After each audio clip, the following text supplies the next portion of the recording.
Enfin, on l'attendait plus, mais ça y est, c'est bel et bien le cas. Le Paris Saint-Germain vient d'apprendre la merveilleuse nouvelle, l'incroyable nouvelle. Après avoir récupéré plusieurs joueurs importants ce week-end comme Désiré Doué, c'est au tour du joueur le plus attendu, du meilleur joueur du monde, du Ballon d'Or, de revenir puisqu'Ousmane Dembélé fera bel et bien son retour contre Bayer Leverkusen, sera de retour dans le groupe du PSG en Ligue des Champions. Et ça, les gars, c'est exceptionnel. Enfin, Ousmane Dembélé, un joueur qui nous manque, on va pas se mentir, même si les jeunes ont fait le taf, même si voilà, Luis Enrique a essayé de bricoler comme il pouvait. Luis Enrique ne peut se passer en réalité de Dembélé. C'est normal, c'est le Ballon d'Or. On peut dire ce qu'on veut, oui, le collectif, tout ça. Dembélé est important et il revient, ça tombe bien. Même si ces derniers temps, on parlait plus de Dembélé au niveau contractuel en disant qu'il veut être valorisé, il veut gagner plus, tout ça. Bref, là, on parle de lui en tant que footballeur et ça fait plaisir. Il revient dans le groupe, on a besoin de lui, on a besoin du buteur, on a besoin du meilleur joueur du monde, du Ballon d'Or. Bref, on a besoin de lui. Il sera là contre le Bayer Leverkusen. Est-ce qu'il va être titulaire? Je ne pense pas. Est-ce qu'il sera remplaçant? Je pense du coup, c'est sûr. Mais voilà, il est là. Et est-ce que la saison peut enfin commencer? Je sais pas, mais ça fait plaisir. Mais en attendant, allez, Paris. Ça y est, enfin, on l'attendait plus, mais ça y est, enfin, le Paris Saint-Germain ressemble à nouveau à une équipe qui peut gagner la Ligue des Champions. Le groupe pour affronter le Bayer Leverkusen est sorti et il y a des choses à noter, des choses que je pense vous avez directement remarqué si vous aimez le Paris Saint-Germain. Dembélé est de retour, Marquinhos est de retour, enfin. Deux joueurs extrêmement importants sont de retour. Pour Dembélé, on avait appris ça hier, qu'il devait être dans le groupe. Au final, aujourd'hui, il est bel et bien dans le groupe. Enfin, Dembélé, le Ballon d'Or, est de retour. Marquinhos, le capitaine, est de retour. On avait grand besoin de lui, puisque quand on voit les prestations dernièrement de Beraldo, qui se transforme en Bernardo dans Zorro, alors qu'on a besoin de Beraldo, on a besoin d'un soldat, on a un mec qui se fait laver par n'importe qui, et contre Strasbourg, ça a été très compliqué. Là, Marquinhos va être de retour. Est-ce qu'il sera titulaire? Je pense pas. Mais au moins, il est de retour dans le groupe et ça fait plaisir. Voilà, on récupère petit à petit des joueurs importants, Doué, Marquinhos, Dembélé. Il manque Fabien Ruiz et João Neves, mais ils vont revenir. Je pense qu'ils reviendront la semaine prochaine. Enfin, le groupe sera peut-être au complet. Pas de blessure, on espère, cette semaine. Et ça pourrait pas. Mais en attendant, allez, Paris. Mauro Icardi est qui est l'un des 9 les plus turbulents mais à la fois talentueux que le PSG depuis l'ère QSI ait recruté. Alors oui, il y a eu Zlatan, il y a eu Cavani, mais là, on a un joueur qui, selon moi, en termes de talent brut, ça se tape avec Cavani. Après, ils ont les défauts de leur qualité. Lui, il va être plus technique, mais moins rapide. Cavani va être moins technique, mais plus rapide. Après, les deux, ils ont un sens du but qui est mais extraordinaire. Mais là, on était sur un tueur à gages, les gars. Il faut se rappeler que de base, c'était l'idole des supporters à l'Inter Milan. Capitaine dès l'âge de 20 ans, 21 ans. Mais sa carrière a pris une tournure à partir du moment où il a eu un coup de moins bien, les supporters ne l'ont pas supporté. Et il a menacé les supporters l'ont menacé. Et il a dit aux supporters, ramenez les 100 Milanais les plus dangereux. Et moi, je ramène les 100 assassins les plus dangereux d'Argentine. Et on voit qui est qui. À la suite de ça, il signe au PSG. Il fait 3 ans, 2019-2022, avec la dernière année où il ne joue pas du tout, la deuxième année où il joue beaucoup moins, et la première année où il est extrêmement prolifique, et je me rappellerai toujours de son doublé contre Marseille notamment. Mais ce maillot, carrément, les gars, je l'ai acheté tellement il était choquant. Quand il signe au PSG, c'est aussi dû au fait que Edinson Cavani est en froid avec Leonardo. Voilà, c'est un fait. Il signe au PSG parce qu'Edinson Cavani est en froid avec Leonardo. Il signe, il vient de l'Inter Milan avec un prêt, avec option d'achat à 70 millions. Je me rappellerai toute ma vie, la première saison, comment il a marqué des buts, les gars. C'était traumatisant. Je me suis dit, mais en fait, ce qu'il fait en Italie, c'est pour de vrai. C'est pas un fou. Mais malheureusement, comme beaucoup de Sud-Américains, il s'est laissé aller par la vie française et par la vie parisienne notamment, en enchaînant les barbecues, barbecue sur barbecue, tromperie sur tromperie, et relation toxique sur relation toxique avec Wandanera, qui a notamment pour moi niqué littéralement sa carrière.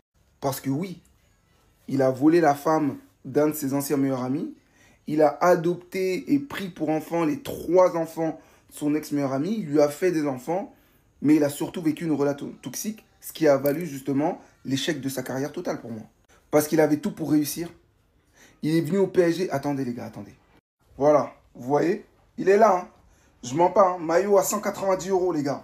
Je suis parti tellement il m'a choqué ce gars-là. Tellement. Parce que moi, je suis un attaquant. Tellement il m'a choqué, Icardi. Tellement il m'a choqué. Mais malheureusement, on a vu qu'au fil des années, il s'est laissé aller par les barbecues et sa femme. La vie parisienne avec les autres Sud-Américains l'ont totalement tué. Il n'a plus pris sa carrière au sérieux, il touchait beaucoup trop d'argent pour le football qu'il pratiquait. Mais pour moi, ça reste un des 9 les plus impactants, de par déjà le nombre faible de numéro 9 qui sont passés au PSG depuis leur QSI. Il n'y en a eu que 3-4. Mais le talent était indéniable. En ouvrant les réseaux sociaux cet après-midi, j'ai découvert qu'il y avait le feu au lac au Paris Saint-Germain. Apparemment, cette saison, on va perdre le championnat, on va même d'ailleurs tout perdre, puisque l'équipe n'est tout simplement pas au niveau. Première des choses, je suis quand même assez surpris que des supporters qui nous expliquaient qu'ils s'en foutaient de la Ligue 1 ont aujourd'hui un avis avisé sur le championnat. En réalité, si on compare avec la saison dernière, le Paris Saint-Germain n'a que 3 points en moins. À la même date, le Paris Saint-Germain avait 20 points contre 17 aujourd'hui. En revanche, en Ligue des Champions, si le PSG s'impose mardi contre le Bayer Leverkusen, le PSG aura donc 5 points de plus que lors de ses 5 premiers matchs de la saison dernière. Et cette saison, le PSG l'aurait fait en 3 matchs de Ligue des Champions. Personnellement donc, la pseudo-catastrophe qui est annoncée sur les réseaux sociaux, j'arrive pas à la comprendre. Autre point très intéressant, le Paris Saint-Germain n'a aligné son équipe type cette saison qu'à une seule reprise lors du match face à Tottenham en Super Coupe d'Europe que le Paris Saint-Germain a remporté en fait. Et encore, lors de ce match, il nous manquait Joao Neves qui, je vous rappelle, était suspendu. Donc en réalité, cette saison, le Paris Saint-Germain n'a jamais aligné son équipe type. Rendez-vous compte, on est tellement fort que vous avez tous normalisé que l'on joue depuis 2 mois sans le ballon d'or. Les Titi font d'ailleurs partie des joueurs qui ont le plus de temps de jeu en ce début de saison. Donc sans avoir ses meilleurs joueurs sur le terrain, le Paris Saint-Germain est déjà en avance quoi qu'il se passe mardi contre le Bayer Leverkusen en Ligue des Champions et n'a que 3 points de retard sur sa saison dernière en championnat. Je le répète, mais je ne comprends pas la pseudo-catastrophe qu'on essaye de nous vendre depuis quelques heures. Le Paris Saint-Germain est en train de récupérer la plupart de ses blessés, donc ça c'est point positif. Sachant qu'il faille quand même le rappeler, le Paris Saint-Germain n'a pas fait de préparation cet été, donc on savait que la saison allait être entre guillemets compliquée. Et quand je vois comment le Paris Saint-Germain a terminé le match contre Strasbourg, je suis plutôt étonné. Même l'entraîneur de Strasbourg le dira, s'il a fait rentrer des défenseurs supplémentaires en fin de match, c'était pas uniquement pour préserver le résultat, c'était tout simplement parce que ces joueurs n'arrivaient plus à tenir le rythme d'un Paris Saint-Germain qui était en train de prendre totalement le match à son compte. On parle quand même d'une équipe qui n'a pas fait de préparation. Je tiens encore une fois à le rappeler. Il y en a beaucoup, vous vous dites supporters du Paris Saint-Germain, mais vous tombez dans le piège de tous les supporters des autres équipes qui n'ont qu'un seul rêve, c'est de voir le Paris Saint-Germain chuter, tomber, parce que le Paris Saint-Germain a tabassé leur équipe la saison dernière. Il y a beaucoup de créateurs de contenu, notamment sur TikTok, qui parlent beaucoup parce qu'ils ont un seum qui est jusque-là de voir le Paris Saint-Germain être aussi fort et globalement être la meilleure équipe d'Europe. Et vous leur donnez du gaz, vous tombez dans leur jeu en prenant tous leurs arguments négatifs contre le Paris Saint-Germain et en faisant des vérités. Alors que la seule vérité, elle est là. Le PSG n'a quasiment jamais joué avec son équipe type cette saison et est plus que bien dans sa saison. Donc en vérité, il n'y a ni feu, ni lac, ni même un début d'incendie. Là les gars, on va parler vrai et surtout pour les connaisseurs de foot, pas les footix. Donc les footix, sortez. Que ce soit footix ou même anti-parisien. Parce que sinon, il n'y a pas de débat, ça sert à rien. Et là, c'est Luis Enrique qui le dit, Un jour, j'aimerais jouer contre Strasbourg avec toute mon équipe. Et ce serait joli pour voir 2 grandes équipes jouer au football de la meilleure manière. Et c'est pour ça que je parle de vrais connaisseurs de football, parce que là, certains vont le voir comme une excuse. Alors que, en réalité, on le sait tous au fond de notre cœur, que c'est une vraie réalité. Et c'est valable pour toutes les équipes d'ailleurs. Et franchement, côté strasbourgeois, il y avait quelques absents également. Côté parisien, c'était plus de la moitié de l'équipe, voilà, qui était mise au repos ou encore blessure. Bref, tout ça pour dire que parfois, il faut faire des choix. Et là, c'est sûr qu'avec la saison extraordinaire qu'on a faite, ça devait arriver. Les blessures, c'était compliqué. Et dans la vie, comme dans le foot, parfois, tu dois faire des choix. Tu dois faire des sacrifices. Et là, c'est ce qu'il a fait, Luis Enrique, pour le déplacement à Leverkusen. On a gagné déjà tous nos matchs en Ligue des Champions. Il veut continuer sur cette lancée. Par contre, Strasbourg, il n'a pas voulu prendre quelques risques. Il fait rentrer Nuno Mendes vraiment à la fin. Et pourquoi? Pour les conserver tout simplement en Ligue des Champions. Donc c'est sûr, c'est des points en moins en championnat. Mais c'est parce qu'on sait très bien que lorsqu'on aura notre effectif, en espérant qu'il n'y ait pas d'autres blessures, on pourra remonter tout ça. Et ça s'appelle de la gestion. Alors après, a-t-il raison? A-t-il tort? En tout cas, l'année dernière, on a bien vu le résultat. Donc on va continuer à faire confiance à notre équipe et avec incroyable Parisien, la vérité, c'est le terrain. Regardez juste qu'a posté un compte du FC Barcelone. Pedri qui apprend le football, entre guillemets, ça veut dire ça, hein, à Bellingham et Vitinha. Pedri, dans le football actuel, c'est l'un de mes joueurs préférés. Il est extraordinaire. Je kifferais l'avoir au Paris Saint-Germain et ça, j'ai pas honte. Je pense que aussi les supporters du Real, ils kifferaient avoir Vitinha. Les supporters du Barça, ils kifferaient avoir Vitinha. Il n'y a pas de honte à dire ça. Mais ça, là, c'est vraiment le syndrome du personnage principal. Mais qu'est-ce que Pedri a fait de plus en club que Bellingham et Vitinha? Faut rappeler aux gens qui ont fait ce montage que Bellingham et Vitinha ont été des acteurs majeurs des 2 dernières Ligues des Champions remportées par le PSG et par le Real. Ces deux-là ont fini sur le podium du Ballon d'Or. Ces deux-là, en termes de talent, n'ont rien à envier à Pedri, qui est un joueur que j'adore, qui a un talent extraordinaire, mais Vitinha et Bellingham n'ont rien à envier à Pedri. Et ce qui me choque le plus dans cette publication, c'est que tu dis que même les supporters du PSG, du Real, ils n'auraient pas osé, alors qu'on a beaucoup plus d'arguments. À ce que je vois, les bonnes nouvelles commencent à s'enchaîner. Ousmane Dembélé sera dans le groupe du PSG face au Bayer Leverkusen mardi soir en Ligue des Champions. Mais c'est pas tout. Comme vous l'avez vu contre Strasbourg, Désiré Doué, Kvaratskhelia et Marquinhos quittent l'infirmerie du PSG. Par contre, Dembélé, Ruiz et Neves sont toujours en phase de reprise, mais de ce qu'on a vu, Dembélé sera disponible, donc potentiellement Ruiz et Neves pourront revenir face à Leverkusen.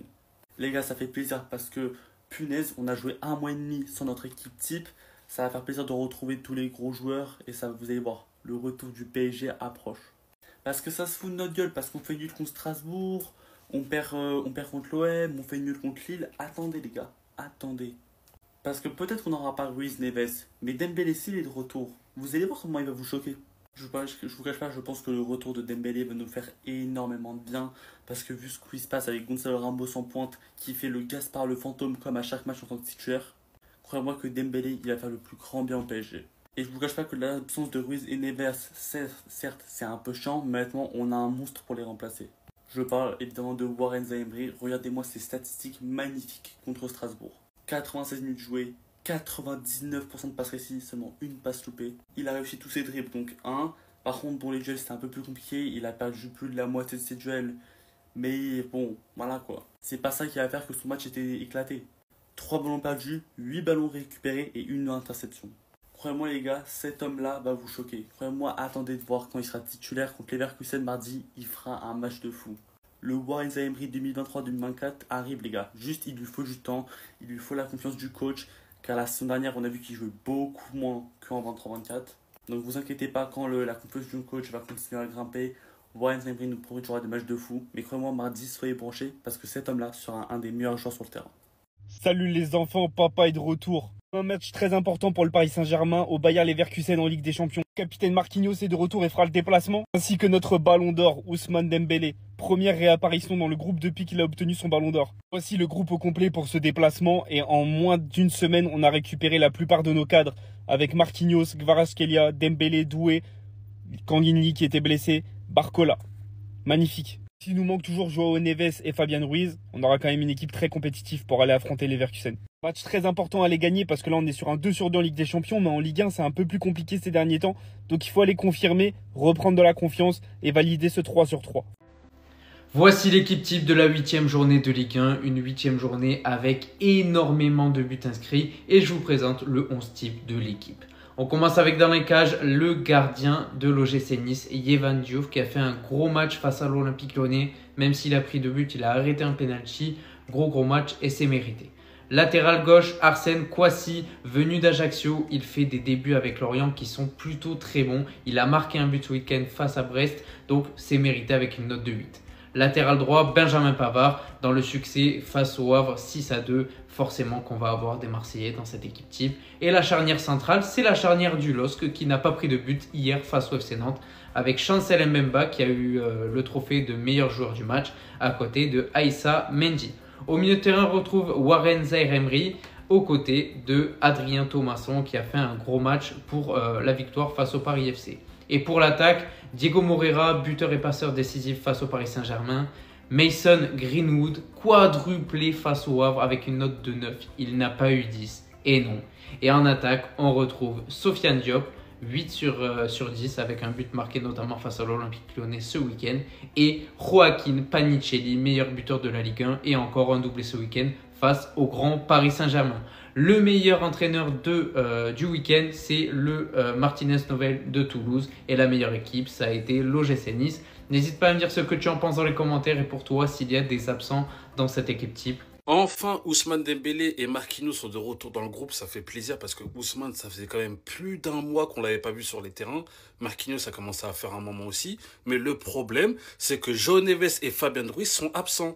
La dernière fois qu'on a eu le droit à notre 11 titulaire, les gars, c'était le 31 mai.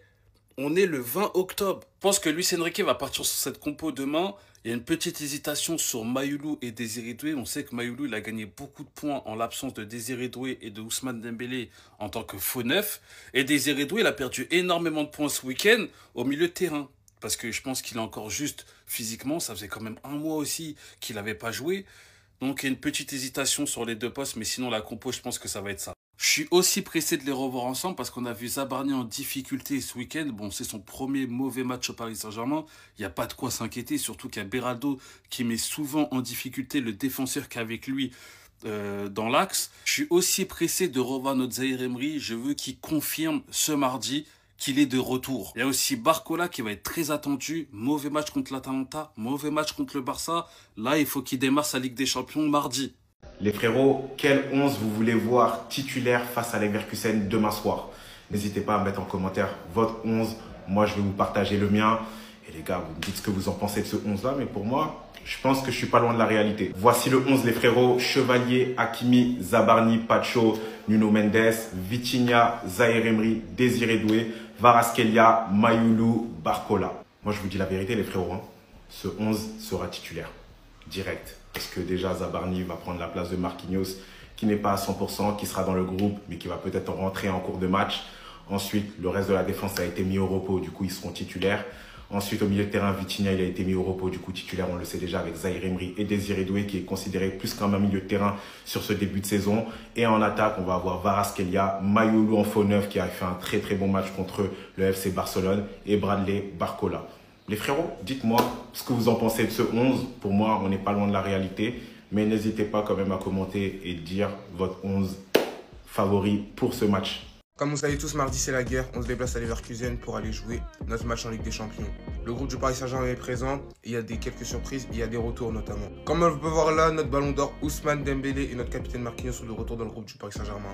Neves et Fabien ne sont pas encore aptes à jouer. Les Parisiens se déplacent sur la pelouse du Bayer Leverkusen, comme vous le savez, voilà. On sait que Ousmane, il avait de la dalle, il voulait revenir depuis longtemps. Il a notamment repris l'entraînement collectif il n'y a pas longtemps. On sait même qu'il voulait rejoindre le groupe face à Strasbourg. C'est-à-dire, moi je vous le dis, il a la dalle, il veut revenir sur les terrains de foot. Honnêtement, il a la dalle. En tout cas, l'absence de Neves, ça va permettre à Warren d'avoir du temps de jeu et de prouver en Ligue des Champions, ce que je voulais, de nous montrer que on peut compter sur lui dans des gros matchs. Et ça, il en a besoin notamment. Ça va même peut-être permettre de faire jouer un Seny Mayoulou au milieu de terrain ou un Désiré Doué. Je ne sais pas comment Luis Enrique va fonctionner demain lors de ce match. Même si j'aurais mis Seny Mayoulou, Désiré Doué, je ne sais pas s'il est encore apte à jouer un match de Ligue des Champions.